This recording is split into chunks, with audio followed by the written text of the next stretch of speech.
E máis, perderei a cabeza.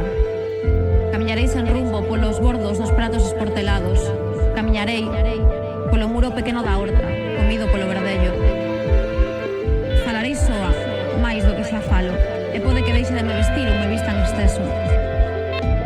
Perderei os ollos. O día que vos perda, perderei todo o que me cinguiu, o que fun. Porque sei, desde sempre, que aí perder a cabeza e a dor será unha dor punzante e continua na comisura dos ollos, as costuras do peito.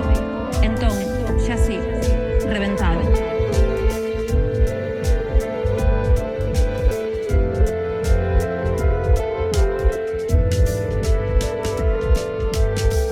Estuparei de negrura cara dentro e as estelas dos vosos retratos quedarán cravadas nos órganos máis descoñecidos, nos riles, no fígado, nos pulmóns.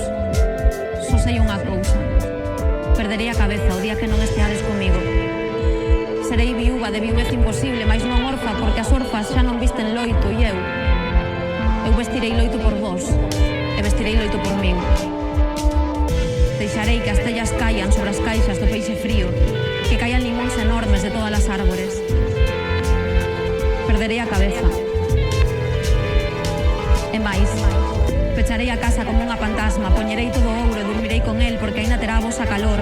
E unha vez a semana chamarei por teléfono a números descoñecidos, abrirei as cartas unha por unha para deixalas en ler.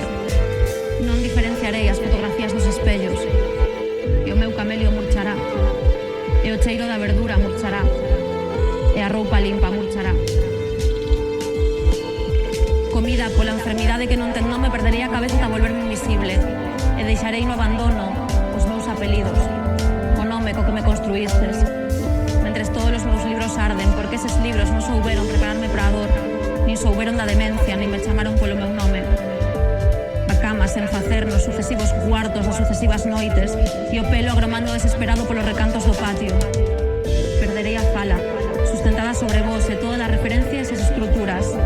Detrás delas, das referencias, das estruturas, cairei eu, bella, ida, enferma, co peito aberto un canal, posto a sollar como os corvos.